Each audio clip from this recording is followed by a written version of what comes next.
नमस्कार.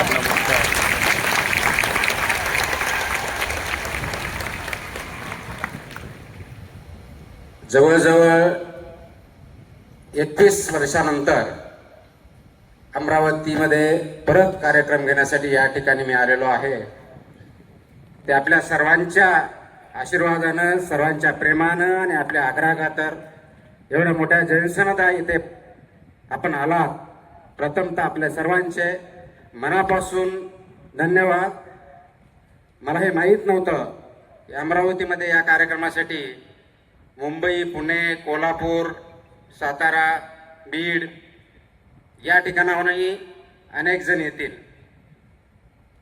परंतु अत्यंत मी भारावून गेलो आहे की एवढ्या मोठ्या प्रमाणामध्ये या ठिकाणी आपण सर्व महाराष्ट्रातून आलेला आहात.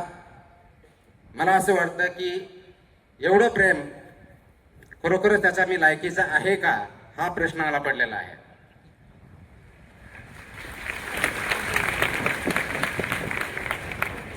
आणि त्यामुळे प्रथमतः आयोजन समितीचं मी मनापासून आभार मानतो की त्यांनी हा कार्यक्रम आयोजित केला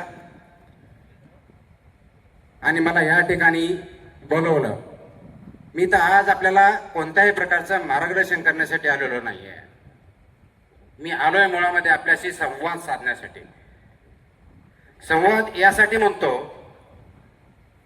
की 2005 साली ज्यावेळेस मे महिन्यामध्ये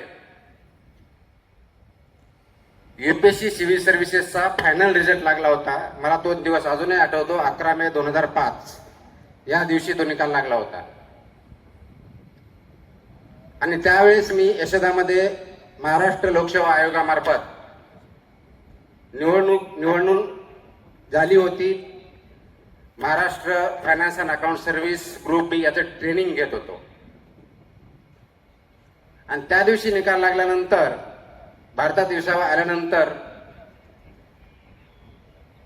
सर्वसाधारणपणे 4च्या आसपास मला तो निकाल कळला. आणि 3:59 बरोबर असलेले क्लास 1 अधिकारी, मी क्लास 2 होतो. अगोदर तुकाराम म्हणून हाक मारायचे आणि 4 वाजता सर म्हणून हाक मारायला लागले.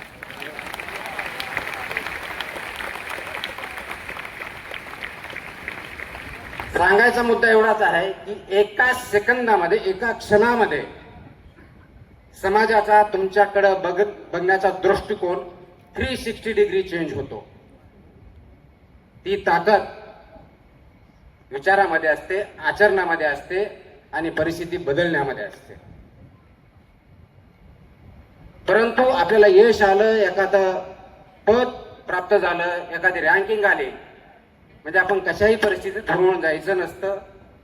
आपला जो बेस आहे, आपले जे तत्व आहेत, मूल्य आहेत, याच्याशी कशाही परिस्थितीत कॉम्प्रोमाइज करायचं नसतं.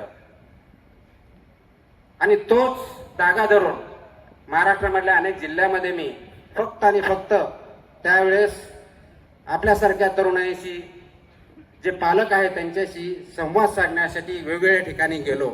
कारण माझी जॉईनिंग मसुरी इथल्या अकॅडमीमध्ये, नॅशनल अकॅडमी ऑफ ॲडमिनिस्ट्रेशन ज्याला आपण म्हणतो, ज्या ठिकाणी आमचं ट्रेनिंग होतं, ऑल इंडिया सर्व्हिस आणि सेंट्रल सर्व्हिसेसचं फाउंडेशन कोर्स होतं, ते ऑगस्टमध्ये जॉईन व्हायचं होतं. त्याच्यामुळे मे ते ऑगस्टच्या दरम्यानचा जो कार्यकाळ होता, त्या कार्यकाळामध्ये महाराष्ट्रातल्या जवळजवळ 15 जिल्ह्यामध्ये मी अनेक कार्यक्रमामध्ये सहभागी होऊन संवाद साधण्याचा प्रयत्न केला. आणि त्याचाच एक भाग म्हणून अमरावतीला त्या काळात मी आलो होतो.